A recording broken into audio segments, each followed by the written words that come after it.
जयराम यशवंत जाधव, एक स्वाभिमानी, परखड आणि तितकंच संवेदनशील व्यक्तिमत्व. जयराम यांचा जन्म 1 जून 1971 रोजी सह्याद्रीच्या कुशीत भीमाशंकराच्या पायथ्याशी पुणे जिल्ह्यातील मंदोशी या गावी झाला. हे गाव म्हणजे त्यांचे आजोळ. त्यांचं मूळ गाव डेहणे, जे आजोळपासून 5 किलोमीटर अंतरावर आहे. आई बबई आणि वडील यशवंत गोपाळ जाधव, जे YG जाधव म्हणून सुपरिचित होते. पोस्टामध्ये काम करीत असताना ज्यांनी all India postal SC/ST welfare असोसिएशनचा पाया मजबूत करण्याचा प्रयत्न केला, आज त्याच संघटनेचा जयराम महाराष्ट्र आणि गोवा सर्कलचा सर्कल सेक्रेटरी म्हणून 10व्यांदा निवडून आला. घराची परिस्थिती आणि शैक्षणिक वातावरण नसल्याने 1978 साली जयरामला कालवश कोंडणबाई आणि चिंतामण डोळस यांच्याकडे प्राथमिक शिक्षणासाठी भोसरी, तालुका हवेली, जिल्हा पुणे येथे दाखल करण्यात आले. कोंडणबाई आणि चिंतामण डोळस हे जयरामच्या आजीचे भाऊ भाऊजय. शिक्षणाचा प्राथमिक आणि माध्यमिक टप्पा अर्थात 1ली ते 10वी त्यांच्या स्वतःच्या गावी डेहणे येथे झाला. आई वडील मुंबईला असल्याने कालकथित आजी जाईबाई गोपाळ जाधव हिने बालपणापासून जयरामचा सांभाळ केला.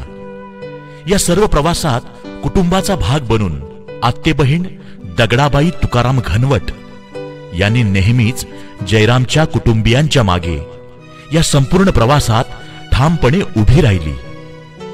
जयरामच्या वडिलांचे मावस भाऊ कालवश आनंद बापू गायकवाड यांनी मामा मामी कोंडणबाई आणि चिंतामण डोळस यांच्याकडे जयरामला शिक्षणासाठी पाठवण्याचा आग्रह धरला आणि हाच जयरामच्या आयुष्यातला महत्वाचा सकारात्मक टर्निंग पॉइंट ठरला.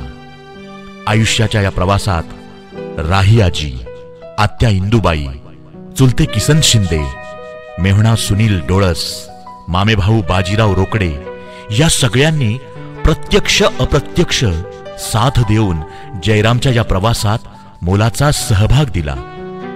त्यांची पत्नी ज्योती हिने आयुष्याच्या प्रत्येक वळणावर दिलेली साथ तर निर्विवाद आहे. डेहणे या स्वतःच्या गावी माध्यमिक शिक्षण पूर्ण झाल्यानंतर पुढील शिक्षणासाठी जयराम मुंबईला आला. त्याने पुढील शिक्षण डॉक्टर बाबासाहेब आंबेडकर यांच्या सिद्धार्थ कॉलेजमध्ये पूर्ण केले. सिद्धार्थ कॉलेज चळवळीचा बालेकिल्ला असल्यामुळे विद्यार्थी दशेत आंबेडकरी चळवळीकडे आकर्षित होणे स्वाभाविकच होते. पुढे चळवळीचा वारसा जपत ज्या आदिवासी भागात शिकला तेथील शाळेतील विद्यार्थ्यांना सतत 20 वर्ष शालेय साहित्याचे वाटप केले. वगनाट्य सम्राट दादू इंदुरीकर यांच्या नावे आंतरशालेय कला महोत्सवाचे आयोजन करून या कार्यक्रमासाठी निळू फुले सारख्या दिग्गज कलाकाराला खेडेगावात आमंत्रित करून इतिहास घडविला. पुढे डॉक्टर बाबासाहेब आंबेडकर यांचे नाव मराठवाडा विद्यापीठाला मिळावे यासाठी दादर चैत्यभूमी येथे 8 दिवस आपल्या 4 सहकाऱ्यांच्या सोबतीने उपोषण केले. त्यानंतर नामांतर होईपर्यंत सातत्याने नामांतराच्या लढ्यात सहभाग घेतला.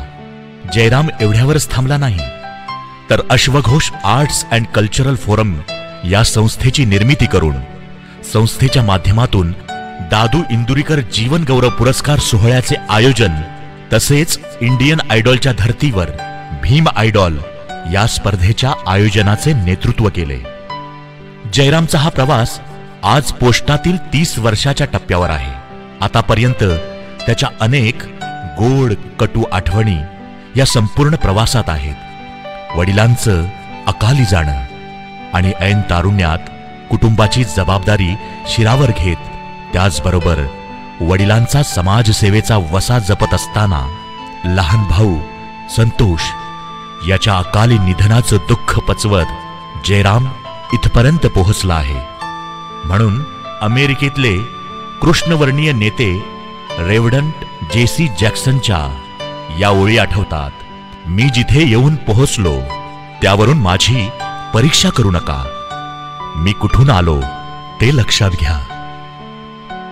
त्याच्या टपाल सेवेतील सेवापूर्तीची 30 वर्ष पूर्ण होत असताना त्याच्या या संपूर्ण प्रवासातील त्याच्यावर प्रभाव पडला अशा व्यक्तिमत्वांचा कृतज्ञता समारंभ साजरा करताना चळवळीत साथ संगत लाभलेल्या आयुष्यमान विलास जाधव, राजेंद्र झेंडे, सुनील निर्भवणे, सुरेश कटारे यांच्यासारख्या काही मोजक्या सहकाऱ्यांशिवाय हा प्रवास पूर्णच होऊ शकत नाही असं त्यांचं म्हणणं आहे.